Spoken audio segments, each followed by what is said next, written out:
World justice प्रोजेक्टले नेपालको रेटिङमा 50% मात्रै कानुनी शासनको कुरा गरेको छ भनेदेखि पूर्व न्यायाधीश समाजको हालै प्रेस विज्ञप्तिले औल्याए अनुसार कानुनी सर्वोच्चता स्थापित नभएको स्वच्छतातिर देश उन्मुख भएको कुरा चाहिँ नि पूर्व प्रधान न्यायाधीशको फोरमले भनेको थियो, मैले भने होइन। अर्थतन्त्र समानान्तर अर्थतन्त्रले चाहिँ नि कब्जामा लिने कोसिस गरेको छ, जसलाई निरन्तर रूपबाट हाम्रा साथीहरूले माननीय सदस्यहरूले बिचौलिया अर्थतन्त्रको रूपमा भनिराख्नु भएको छ। सभामुख महोदय, मैले एउटा पार्टीलाई भनेको छैन, यो देशको सबभन्दा ठुला 3टा पार्टीले 3 चोटि सम्झौता गर्यो, अर्कोले दोहोऱ्याएर अहिले सम्झौता गर्यो। ती सम्झौता गर्दा के भाङ्गार सम्झौता गरे हो? सभामुख महोदय, विनियोजन विधेयक 2082 का सिद्धान्त र प्राथमिकता सम्बन्धमा हामी जो हिजोदेखि छलफल प्रारम्भ गरेका छौँ, यो महत्त्वपूर्ण विषयवस्तुमा अर्थमन्त्रीजीले जसरी प्रस्तुत गर्नुभएको छ 1 देखि 37 सम्मको सबै सैद्धान्तिक र व्यावहारिक दृष्टिकोणले कति उपयुक्त हुन सक्छ त्यो अर्को पक्ष हो, तर सैद्धान्तिक दृष्टिकोणले 1 देखि 11 सम्मका 10 सम्मका सिद्धान्त बृहत रूपले सबैले स्वीकार गरिएकै सिद्धान्त हो। 11 देखि 37 सम्म विभिन्न लक्ष्यहरूलाई केन्द्रित गरेर कार्यक्रमहरूको रूपमा प्रस्तुत गर्न खोजिएको छ। ती कार्यक्रमहरू हामी साँच्चै कति कार्यान्वयन गर्न सक्छौँ? अहिले सबभन्दा ठुलो चुनौती र गम्भीर हुनुपर्ने परिस्थिति त्यो हो र 11 देखि 37 सम्मका कार्यक्रमहरूमा अझै प्राथमिकता दिनुपर्ने मूल विषय 1 र 2, 3 के हो भन्नेतिर चाहिँ नि वास्तवमा राज्यले गम्भीर भएर सोच्नुपर्ने आवश्यकता छ। 37 मा माननीय अर्थमन्त्रीजीले जो प्रस्तुत गर्नुभएको छ कि संसदको भावनालाई संयोजन गर्ने कुराको जुन प्रतिबद्धता छ, त्यसलाई म हार्दिक रूपबाट स्वागत गर्न चाहन्छु। किनभनेदेखि यो संसद भनेकै बजेट के हो त भन्दाखेरि budget is telling your money where to go in spite of wondering where it went. Budget भने के हो भने जनप्रतिनिधिहरूलाई राम्रोसँग थाहा हुन्छ मेरो देशको राष्ट्रिय राजस्व कहाँ जान्छ र कहाँ जानुपर्छ भनेर तय गर्ने काम चाहिँ नि जनप्रतिनिधिको संसदकै हो र कहाँ गयो भन्न अल्मलिनु पर्ने जो बजेटका अहिलेसम्मका परम्परा छ त्यो सबभन्दा अलोकतान्त्रिक हो। किनभने हामीलाई थाहा छ विश्वको लोकतान्त्रिक आन्दोलनको जन्मदाता सिद्धान्तहरूमध्ये अमेरिकामा war of independence, no taxation without representation सुरु हो। त्यसकारणले राष्ट्रिय राजस्व नेपाली जनताको कर र त्यसलाई सदुपयोग गर्ने, त्यसलाई मेतेबेही बनाउने काम चाहिँ संसदको, त्यसको नै प्रभावकारी भूमिका हुनुपर्छ र त्यसले नै थाहा पाउनुपर्छ कि कसलाई प्राथमिकता दिने भन्ने कुरा चाहिँ नि हामी सबै गम्भीर हुनुपर्ने स्थिति छ। अर्थमन्त्रीजी यहाँ हुनुहुन्न, तैपनि मन्त्रीजीहरू हुनुहुन्छ, प्रतिनिधित्व गर्नुहुन्छ। सभापति महोदय, यी कार्यक्रमिक यो विनियोजन विधेयक 2082 को सिद्धान्त र प्राथमिकतामा चाहिँ नि भन्दा पनि सिद्धान्त कुनै नराम्रो छैन, ती सबैले कुनै न कुनै ढङ्गले ती सिद्धान्तहरूलाई नै भन्न सक्ने स्थिति छैन भने प्राथमिकता पनि ती सबै दिनुपर्ने स्थिति हो। तर मान्छेले जब जताततै खुसी गराउन खोज्छ, कोही पनि खुसी हुँदैन भने जस्तो प्राथमिकता के हो भनेर त्यतिर केन्द्रित हुन्छ, यो भन्दा पनि बढ्दा मेन ढङ्गले सोच्नुपर्छ भन्ने मेरो दृष्टिकोण छ। यसमा हुन त नेपाल सरकारको वार्षिक प्रतिवेदन तथ्य पुस्तिकामा केही कुराहरू छन्, सबै लुकेको छ, म भन्दिनँ। तर अहिलेको अन्तर्राष्ट्रिय राष्ट्रिय बाध्यता जुन छ, जुन खालको सङ्कटापन्न आर्थिक अवस्था छ र जुन खालको चारैतिरबाट चुनौतीको अवस्था छ, त्यो चुनौती सङ्कटापन्न अवस्था राष्ट्रिय यथार्थलाई चाहिँ नि मन्त्रीजीले यो विनियोजन विधेयकको सिद्धान्त र प्राथमिकतामा उल्लेख गर्नुभएको छैन। वास्तवमा हामी अत्यन्त अप्ठ्यारो परिस्थितिमा छौँ। हामीले जतिसुकै राम्रा कुरा गरेर ठिक छ भने पनि राष्ट्रिय अर्थतन्त्रको स्थिति झन्झन शिथिल हुँदै गएको अवस्था छ र यो जटिल परिस्थितिमा बजेट तर्जुमा गर्नुपर्दा अर्थमन्त्री त हुनुहुन्न, जो अर्थमन्त्री हुँदाखेरि पनि चुनौतीपूर्ण हो र अब्जसपूर्ण छ भन्ने कुरामा कुनै विवाद छैन। किनभने समाजमा विकासले लिएको तीव्र अन्तर्राष्ट्रिय आकांक्षा सहितले जोडेर जुन राष्ट्रिय आकांक्षाहरू बढेको छ त्यो राष्ट्रिय आकांक्षा र सीमित साधन र स्रोतलाई सन्तुलन गर्नुको निम्ति निश्चित रूपबाट गाह्रो पर्छ। यही जटिलतामा चाहिँ नि अर्थमन्त्रीजीलाई राम्रो कुरा गरेर चाहिँ आइपुग्नु भएन। यो जटिलता र चुनौतीलाई सामना गर्नुको निम्ति एउटा आँट लिनुपर्ने अर्थमन्त्रीको अहिले सबभन्दा ठुलो आवश्यकता हो। यो अब्जसीय परिस्थिति छ, त्यति सहिलो छैन। अब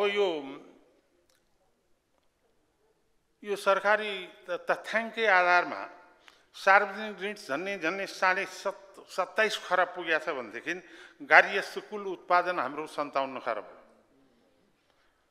विश्वको अत्यन्त प्रसिद्ध एउटा नोबल ओरेट हाम्रो अर्थमन्त्रीलाई पनि थाहा होला, अर्थशास्त्रको ज्ञाताले के भन्नुभएको छ भने यो 42% पर्छ हाम्रो सार्वजनिक ऋण र ग्रस नेसनल डोमेस्टिक प्रोडक्ट कुल गार्हस्थ्य उत्पादन 42.something% पर्छ, 42.2% पर्छ। संसारभरि कहीँ पनि अर्थतन्त्रमा ऋण चाहिँ र राष्ट्रिय ग्रस नेसनल प्रोडक्टको 40% नाग्यो भने त्यसलाई चाहिँ अर्थको शुभ सङ्केतको रूपमा मानिन्न। त्यसमाथि पनि हामी के को निम्ति चाहिँ नि यो ऋणहरू थप्दै गइरहेछौँ भनेदेखि सामान्य प्रशासन धान्न अनि त्यसपछि ऋणको साहवाई तिर्नको निम्ति। यो वास्तविकता हो। यो अहिलेको अर्थमन्त्रीजीको दोष मैले लाउन खोजिरहेको छैन। यो राष्ट्रिय अर्थतन्त्रको निरन्तरतामा जुन खालको अवस्था छ त्यसलाई गम्भीर भएर सोच्नुको निम्ति मात्रै मेरो आग्रह हो। झन्नै गत वर्षको राष्ट्रिय बजेटको 61% चाहिँ नि सामान्य प्रशासनमा खर्च भयो, 20% ऋण र के अरे सामा ब्याज तिर्नुको निम्ति खर्च भयो, 81 भयो। 19% बाँकी 19% मध्ये 70% पुँजीगत खर्चमा हामीले प्रभावित गऱ्यौँ। क्षमा पाऊँ 70% पुँजीगत खर्च मध्ये पनि मैले अस्ति पनि मात्रै भने, त्यसलाई दोहोऱ्याउन चाहन्न। यत्रो ठुलो 2/3 सशक्त सरकारले 1/3 पनि पुँजीगत खर्च गर्न सकेन। 31 अहिलेसम्मको 10 महिनाको केही दिन अगाडिको रेकर्डमा खालि 31% मात्र पुँजीगत खर्च भएको छ। यो खालको एउटा राष्ट्रिय परिस्थिति, यो एउटा अर्थमन्त्री अहिलेको अर्थमन्त्रीलाई मात्रै मैले भनिरहेको छैन।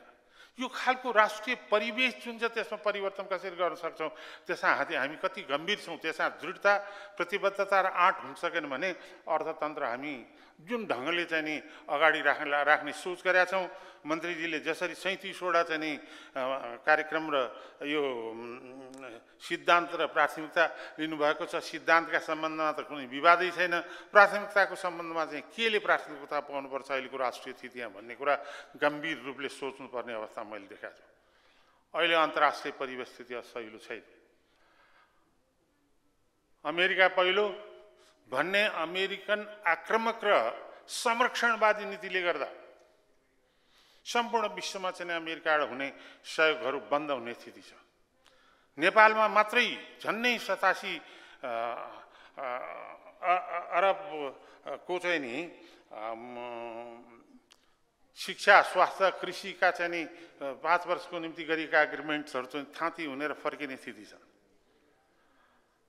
अमेरिकाबाट जुन हामी आर्थिक सहयोगको अपेक्षा गर्न सक्दैनौँ भने अमेरिका मात्र होइन, अर्को दाता राष्ट्रहरूमध्ये युरोपियन युनियन, त्यो युरोपियन युनियन अमेरिकन नीतिले गर्दा आफ्नै कसरी चाहिँ सुरक्षा गर्ने, युरोपियन युनियनलाई कसरी सङ्गठित गर्ने भन्नेतिर लागेको छ भने अमेरिका र युरोपियन युनियन र खास गरेर अमेरिकन पुँजीबाट नै अन्तर्राष्ट्रिय वित्तीय संस्थाहरू परिचालित छन्। त्यसले अन्तर्राष्ट्रिय वित्तीय संस्थाहरूमा पनि त्यत्तिकै प्रभाव पारेर चाहिँ नि हिजो पाउने ऋण र सहयोगहरूको कम हुने परिस्थिति छ भने त्यति मात्रै होइन। सभामुख महोदय, हामी ग्रे लिस्टमा परेका छौँ र हरेक वर्ष भ्रष्टाचारको अङ्कमा एक श्रेणी चाहिँ नि बढ्दै गएको अवस्था छ। यो किसिमको अन्तर्राष्ट्रिय परिवेश छ भनेदेखि व्यापार घाटा हरेक महिना 1.25 खरबदेखि 1.5 खरबसम्म पुग्ने स्थिति छ। यो राष्ट्रिय परिस्थितिको चित्रण यही हो। यो चित्रणभित्र बजेट निर्माण गर्नु पर्दाखेरि सीमित साधन र स्रोतलाई चाहिँ नि कसरी परिचालन गर्न सकिन्छ र त्यसलाई सबभन्दा ठुलो प्राथमिकता कताबाट सुरु गर्नुपर्छ भन्ने कुरा चाहिँ नि राष्ट्रले अर्थमन्त्रीजीले सोध्नुपर्ने चाहिँ नि मैले गम्भीर भएर सोध्नुपर्ने देखाएको छु।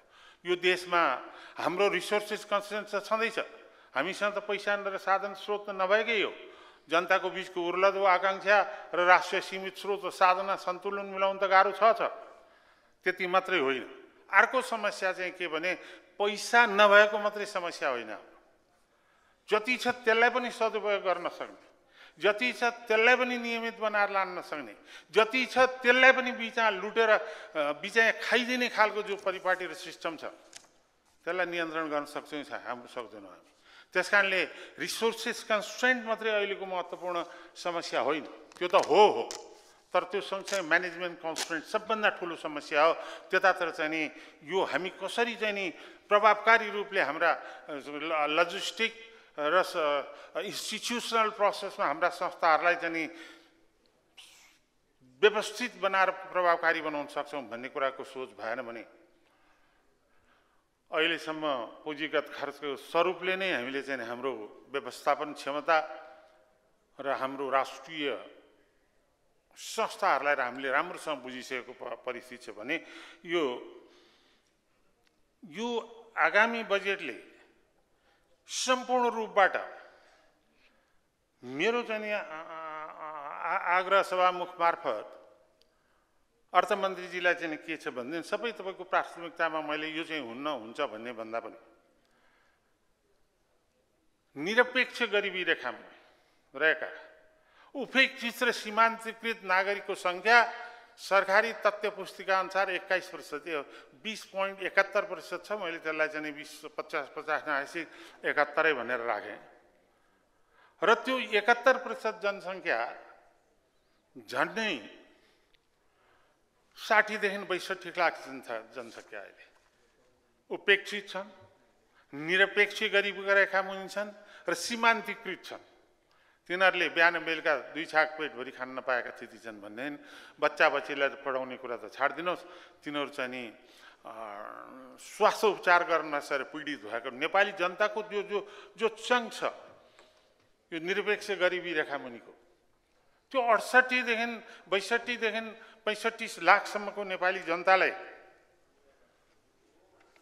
सम्पूर्ण रूपबाट केन्द्रित गरेर तिनीहरूको कमसेकम न्यूनतम आएको सुनिश्चितता, तिनीहरूलाई सामाजिक न्याय र सामाजिक सुरक्षा कसरी दिन सकिन्छ, मेरो आग्रह हो पहिलो प्राथमिकता चाहिँ राष्ट्रको त्यतातिर हुनुपर्छ। किनभने जो सबभन्दा कमजोर पक्ष छ त्यो कमजोर पक्षलाई संरक्षण गर्ने नै राष्ट्रको कर्तव्य दायित्व हो। घर परिवारभित्र जो सबभन्दा कमजोर छ त्यसलाई बाबुआमाले विशेष माया गर्छन्, माया सबैलाई गर्दा गर्दै। र मैले बुझेको सभामुख महोदय, मैले बुझेको कल्याणकारी राज्य भनेको नि त्यही हो। सबभन्दा कमजोर समुदायलाई कसरी चाहिँ नि उत्थान गरेर चाहिँ अलिकति अगाडि बढाउन सक्छन्, त्यतिर यो बजेटको पहिलो र प्राथमिक केन्द्रबिन्दु हुनुपर्छ भन्ने मेरो चाहिँ नि आग्रह छ। अब नेपालको कुल जनसङ्ख्याको 15% खाद्य असुरक्षामा छन्। यो मैले राष्ट्रिय अन्तर्राष्ट्रिय दुईटै दृष्टिकोणले धेरै गम्भीर भएर बुझेको डाटा। 15% भन्नाले झन्नै 45% चाहिँ भोका नाङ्गा मुखहरू छन्। त्यो पनि खास गरेर कर्णाली र सुदूरपश्चिम प्रदेशमा अझ सङ्ख्यात्मक दृष्टिकोणले बढ्ता छन्। तिनीहरूलाई राहत पुर्याउने र तिनीहरूको सुव्यवस्थापन गर्ने, जसलाई मैले अहिले भर्खर पनि भने निरपेक्ष गरिबी रेखा मुनिको जनसङ्ख्या भनेर त्यतातिर हाम्रो कार्यक्रमको पहिलो टार्गेट हुनुपर्छ भन्ने मेरो चाहिँ नि आग्रह। हेर्नुहोस्, हामीले विकास निर्माणै गरेका छैनौँ भन्ने कुरा होइन, धेरै विकास निर्माणहरू गरेका छौँ, तर त्यो सन्तुलन हुन सकेका छैन। जहाँ जहाँ राजनीतिक नेतृत्वको प्रभाव छ त्यहाँ चाहिँ नि अद्वितीय रूपले चाहिँ नि रकमहरू पुगेको छ। जहाँ जहाँ सर्वसाधारण जनतालाई नहुने कुराहरू छ त्यहाँ चाहिँ नि झन्नै सुन्नेको अवस्था छ। यो अहिले परम्पराकै रूपमा रहेको छ। सभामुख महोदय, म अर्थमन्त्रीजीको ध्यान आकर्षण गर्न चाहन्छु। गरिबीको महासागरमा झल्याक झुलुक देखिने एक दुईवटा समृद्धिका टापुहरू, 2-4 ठुला सहर, 2-4 भ्यू टावर अथवा चाहिँ 2-4 केही निर्माण चाहिँ नि राष्ट्र विकासको समृद्धिको मापदण्ड होइन। वास्तवमा त्यसलाई कसरी सन्तुलित गरेर लिएर जान सकिन्छ भन्ने कुरा जबसम्म सरकार गम्भीर हुन सक्दैन त्यति बेलासम्म हामीले नारा धेरै दियौँ, नारा नदिने पनि कुरा भएन। तर त्यो नारा अनुसार नारा र गाना होइन, त्यो प्रभावकारी कार्यान्वयनको पक्षलाई हामीले कति इमान्दारितापूर्वक पालना गर्न सक्यौँ, त्यसलाई गम्भीर सीमावलोकन, गम्भीर मीमांसा र त्यसलाई निर्मम समीक्षा गर्नुपर्ने अहिलेको सबभन्दा ठुलो आवश्यकता हो। नत्र राष्ट्रिय अर्थतन्त्रको गति त्यति सही ढङ्गबाट जान सकेका छैन। अब संविधानले नै मौलिक हक भनेर गरिएका व्यवस्था हकको रूपमा रहेको शिक्षा, स्वास्थ्य, खाद्य सुरक्षा, शुद्ध खानेपानीको अर्को महत्त्वपूर्ण सेक्टर हो नेपाली जनतालाई सामाजिक रूपले सुरक्षित गर्नुपर्ने। स्वास्थ्यको सम्बन्धमा सभामुख महोदय 1978 मा सोभियत युनियनको कजाकिस्तानमा आल्मा आटामा हामीले हेल्थ फर अल, सबैको निम्ति स्वास्थ्य भनेर प्रतिबद्धता जनायौँ। 1978 र अहिलेको 2025 मा आएर कति वर्ष हामीले त्यसलाई प्रतिबद्धता गऱ्यौँ। यो नेपालको प्रतिबद्धता हामीले हस्ताक्षर गरेका छौँ। तर वर्षदेखि स्वास्थ्य क्षेत्रमा हामीले जतिसुकै सबैलाई स्वास्थ्य पुर्याउँछु भने पनि त्यहाँ दरबन्दीहरू वृद्धि हुन सकेका छैन। अहिले भरका स्वास्थ्य चौकीहरू दरबन्दी विहीन अवस्थामा प्राय सबै ठाउँमा छन्। संस्थाहरू खुलिएको छ तर चाहिँ सेवा पुर्याउन सकेका छैन। बिमाका कुरा चाहिँ हामीले प्रभावकारी रूपले त उठाएको छौँ, तर सभामुख महोदय कोरोना बिमाको हजार नेपालीले अहिलेसम्म चाहिँ प्राप्त नगर्न सकेको स्थिति छ। यतातिर गम्भीर भएर हेरौँ भन्ने चाहिँ मेरो सोचाइ र आग्रह। अब खाद्य सुरक्षाको पनि मैले अघि नै कुरा गरेँ। शुद्ध खानेपानीको 2078 सालको जनगणनाले झन्नै 86% चाहिँ आधारभूत खानेपानी पुर्याइया भन्छ। तर युनिसेफ र WHO को JMP joint monetary project water and sanitary फिल्डको जो छ त्यसले के भन्छ भनेदेखि केवल 16% मात्रै शुद्ध खानेपानी नेपालमा प्राप्त गरेका छ भन्छ। अब यो कुन चाहिँ तथ्याङ्क हो, कुन चाहिँ मिथ्याङ्क हो, त्यो मन्त्रालयले अथवा सरकारले छुट्याओस्। तर यो JMP को रेकर्ड मैले निकै मेहनतै गरेर खोजे हौँ। जोइन्ट मोनिटरी प्रोजेक्टले खालि 16% मात्रै नेपालीले शुद्ध पानी खान पाछ भनेर भनेको छ। पानी नै खाने हो भने त नेपालमा 6000 नदी नालाहरू छन्, 538 ताल तलैयाहरू छन्, 12,000 लगभगमा 753 गाउँपालिकामा बाँड्दाखेरि खोलो त माथिबाट तलसम्म कतिवटा गाउँपालिका नै ढाक्छ।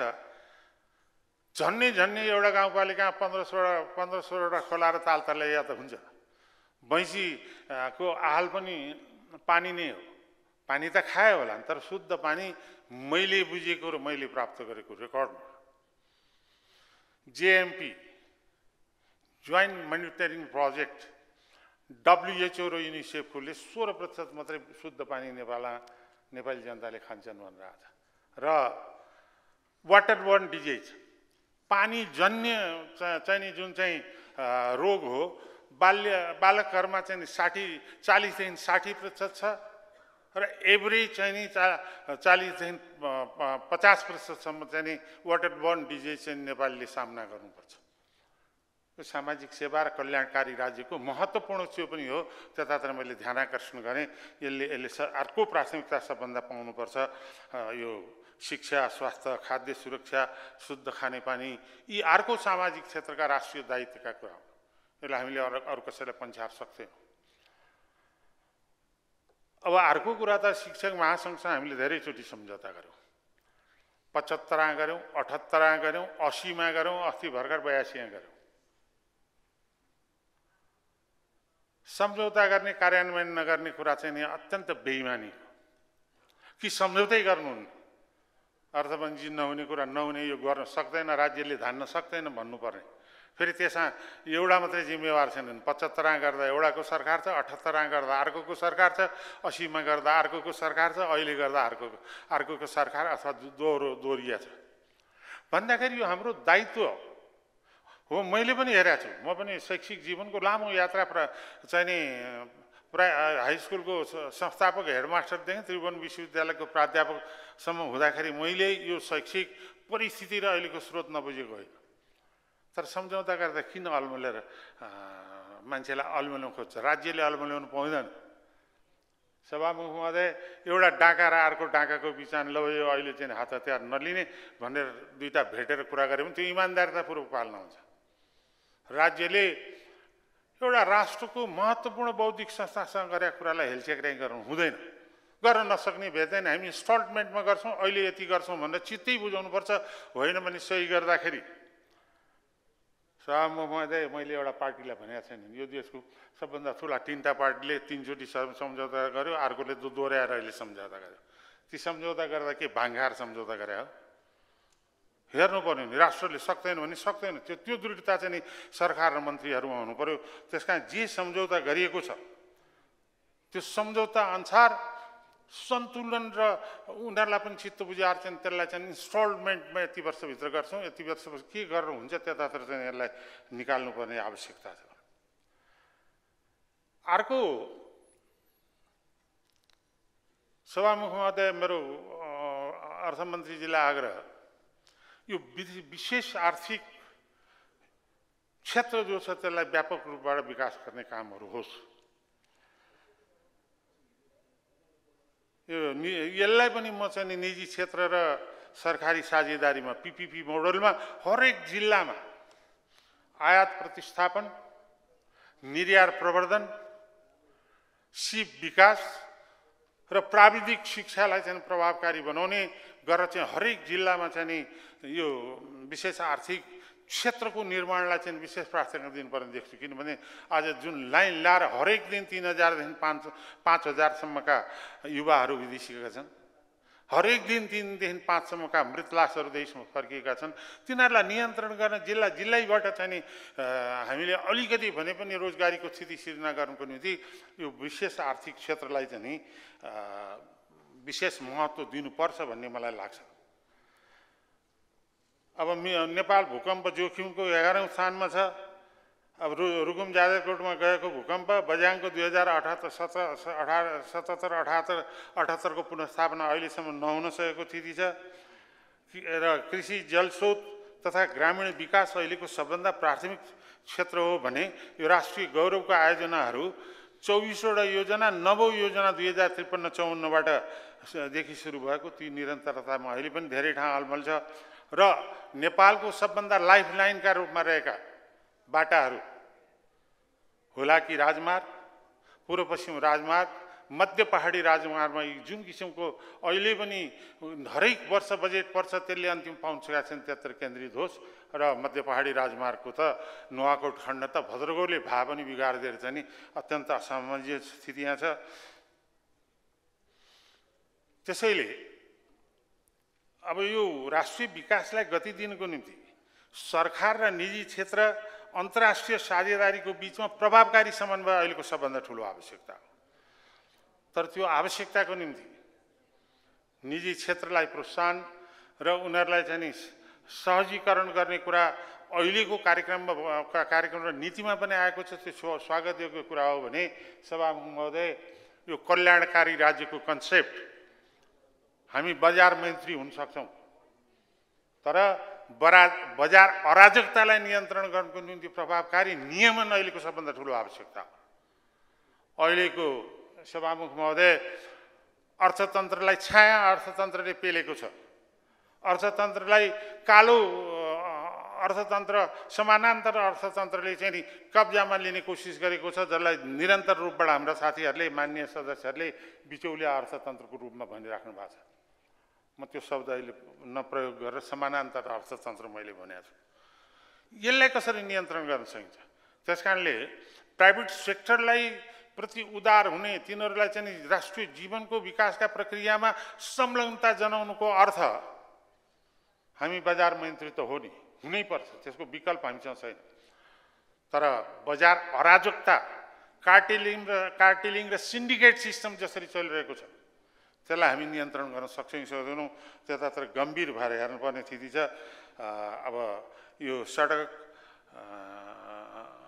ऊर्जाको विकास सिँचाइ अहिले पनि हामीले पर्याप्त रूपले पुर्याउन सकेका छैनौँ र कृषि र ग्रामीण विकास पर्यटन अहिलेको सबभन्दा केन्द्रबिन्दु बनाउने अर्को त्यो आवश्यकता हो भने एनआरएनको साधन र स्रोतलाई कसरी हामी परिचालन गर्न सक्छौँ त्यतातिर हामीले ध्यान दिनुपर्ने आवश्यकता छ।